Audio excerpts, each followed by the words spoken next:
Greetings everyone, let's get straight to it. Today I'll be testing the living daylight out of the Tamron 28-300mm f4 to 7.1 Gi3 VXD lens, a full frame super zoom lens with a very long range, currently just for Sony E-mount cameras. It's out now at a price of $900 or £829 here in the UK, so it's not cheap, but for a full frame super zoom lens, that's about the price you'd expect for such an optic with a long zoom range. I'd like to thank Tamron's UK distributor very much for loaning me this lens for a couple of weeks for testing, although as usual this is a totally independent review. Lenses like these are a lot of fun to use. They are an enjoyable choice for beginner or very casual photographers, or even more accomplished photographers who just want a long zoom lens to take on holiday with them. They're also popular for casual wildlife photography, as they're able to zoom in over 10 times and often get close to smaller subjects as well. The disadvantages of super zoom lenses are well known by now. Firstly, that dark maximum aperture of f4 at the wide end to 7.1 when zoomed in means you're not letting in much light here, making it trickier to shoot with in darker situations, and it's also hard to get deeply out of focus backgrounds here unless you're really zooming in. Secondly, designing a lens to be sharp throughout such a long zoom range is difficult, and they often have softer image quality. We'll be checking out the lens's optical quality in a few minutes. Firstly though, let's have a quick look at its build quality. The lens is mostly made of plastic, but it feels higher quality than the usual super zoom lenses and actually looks quite nice too, with a nice smooth finish to it. It doesn't feel too heavy on your camera either, weighing 610 grams or just under 1.5 pounds. The metallic rear lens mount is surrounded by a weather sealing gasket. Also towards the rear there's a USB-C port for firmware updates, and that is followed by a focus hold button, a locking switch for the zoom ring at its widest angle, and a plastic manual focus ring, which turns very smoothly and cooperates with the focus motor responsively. The lens exhibits surprisingly little focus breathing throughout its entire zoom range too, as you can see here. The lens's autofocus motor is quiet and accurate. On my copy of the lens, in single shot autofocus mode, its speed was okay. In continuous autofocus mode, though, it was fantastically quick. The lens shouldn't have much trouble tracking subjects as a result.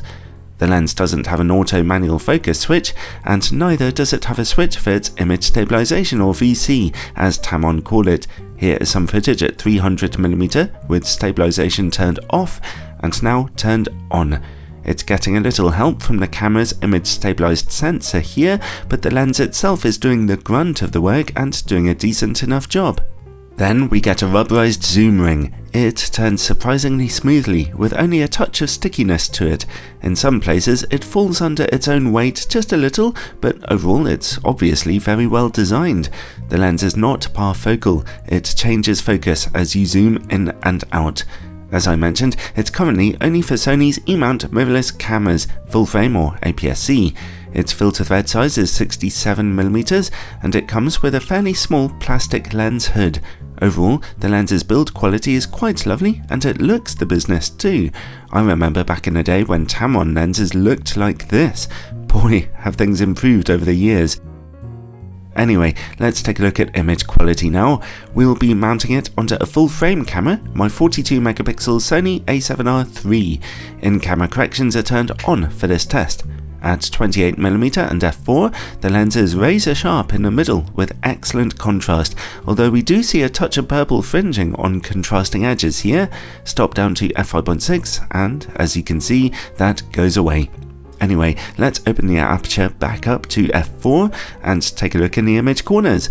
Sharpness remains very good across most of the image frame, but the far corners, as you can see here, are definitely softer. There's no improvement when you stop down to f5.6, in fact we see a bit more colour fringing, oddly enough. f8 and f11 look just a little sharper though, so while there are issues, image quality is still quite usable at 28mm. let's zoom in a bit to 50mm now. In the middle, we are seeing good sharpness still. Contrast is just okay. The middle of the image doesn't get any sharper as you stop down. Over in the corners now, happily, we're seeing nice sharp image quality too. It's pretty normal for super zoom lenses to sharpen up a bit in their corners once you zoom in a little from their widest angles. f8 looks about the same, but f11 starts to get a little softer due to diffraction. Now, let's zoom into 150mm.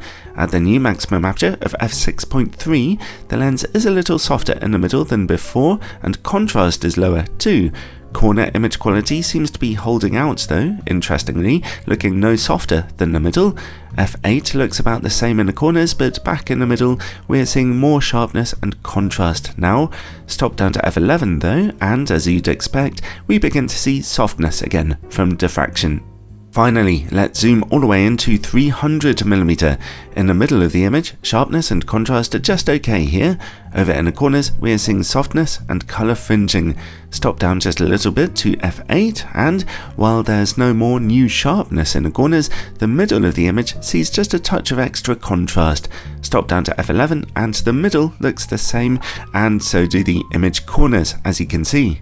Alright, well, that is a pretty typical performance for a super zoom lens right there. Well, actually, considering its huge zoom range, it's actually a bit better than I was expecting, just a bit. Zoom out for sharp image quality in the middle of your pictures.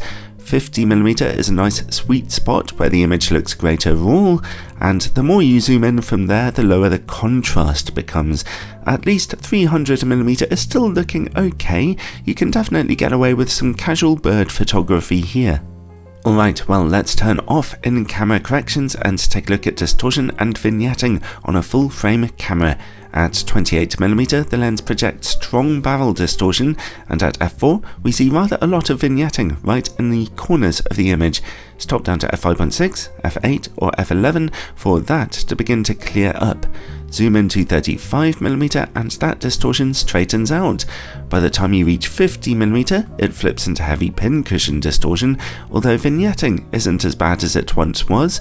At 300mm, that distortion has gotten worse, and vignetting is really quite heavy now.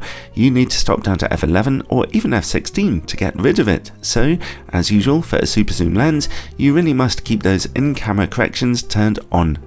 Now, this lens's minimum focus distance when zoomed in is just under a meter, getting you impressively close to your subject. At f7.1, close-up image quality is obviously pretty soft. f8 is the same. Stop down to f11 if you want to see contrast in your close-up images. Now, let's see how well this lens works against bright light. Here you can see that, at 28mm, there's a fair bit of flaring falling far across the image, but at least it's not too opaque. Zoom in and that flaring is replaced by glaring when a bright light is directly in the frame, but again, it's nothing completely disastrous. Now, let's take a look at the quality of this lens's bokeh. You need to get pretty close to your subject for out of focus backgrounds here, although they're perfectly possible to get, and the bokeh always seems to look smooth enough to me. No real problems to report here, to be honest. Alright then, well, overall, testing out this new Tamron lens was fun enough, as I secretly quite like my super zoom lenses, and this one's long range and close focusing is pretty impressive. I actually did get some very nice bird pictures with it in the end. It has very typical image quality for a super zoom. All the usual image quality problems are here, but thankfully there's nothing too egregious going on to spoil the party. It's just not as sharp as other lenses out there. The maximum aperture of f7.1 when you zoom in is a bit restrictive though, forcing you to shoot at higher ISOs than you might normally want to. But for a super zoom lens, it does handle very nicely, and the image quality is fine here, so it does come recommended if this is what you're on the market for.